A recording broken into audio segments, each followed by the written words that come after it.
So we have Zoro running the gauntlet. First off, it's Mikasa who's fighting Zoro, and I don't think Mikasa is making past chapter 1 or episode 1 version of Zoro because he easily splits her without a doubt. But if you give Mikasa enough equipments like explosive gear, which she used against spoilers, if you haven't watched season 4 or the ending of AOT, the giant version of Eren or the Warhammer Titan in season 3, then that would give Zoro a bit of trouble because she would be airborne and like she could use things to blast off Zoro, but without those equipments, the first episode or the first chapter version Zoro clears. But if she has her equipments, I think end of East Blue Arc Zoro would demolish Mikasa if she has her equipments. Now, if we take Yoriichi, Yoriichi has pretty insane feats. Even as a kid, he was a prodigy. He defeated masterclass level of swordsmen when he was 7 years old, and his craziest feat is he chopped up like thousand pieces of Muzan in like matter of seconds. And even at old age when he fought his brother, I mean that's spoiler warning for you if you haven't read the manga, you can skip a little bit ahead. He the demon version of Kokushiwa. The only reason he won is because Yoriichi died of old age. Or during old age, Yoriichi was giving a really good fight. Like it's a one-sided fight to Yoriichi, who's been a demon for like a lot of years, consuming and eating humans or demons to become more stronger. That was nothing to Yoriichi. But I think even that version of Yoriichi would stop at Alabasta or Skypia arc of Zoro, version of Zoro.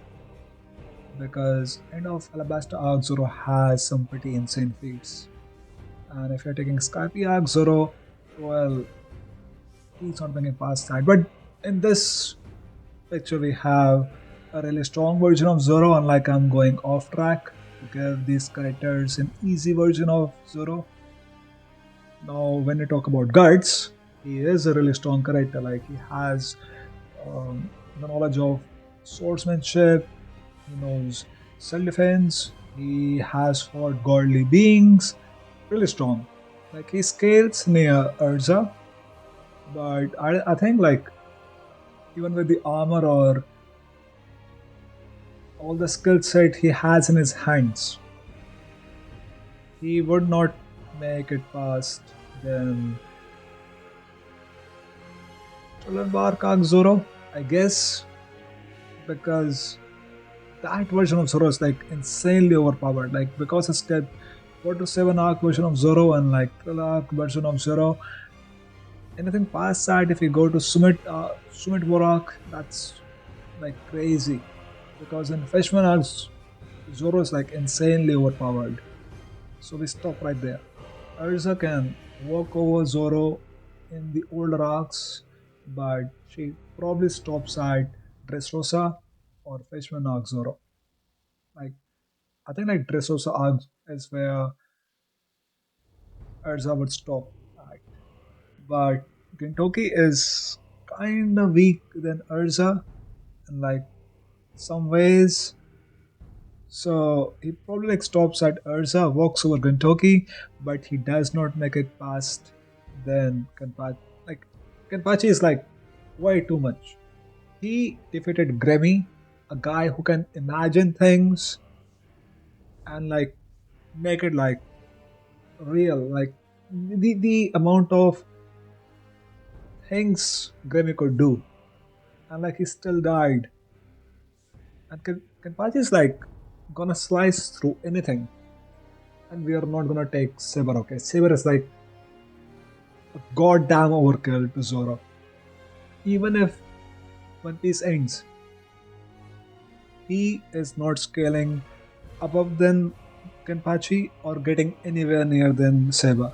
Because these characters are like complexly or like easily solo solo level or like multiversal or like universal level, like easily. Saber's feats are broken as fuck, and so are Kenpachi's.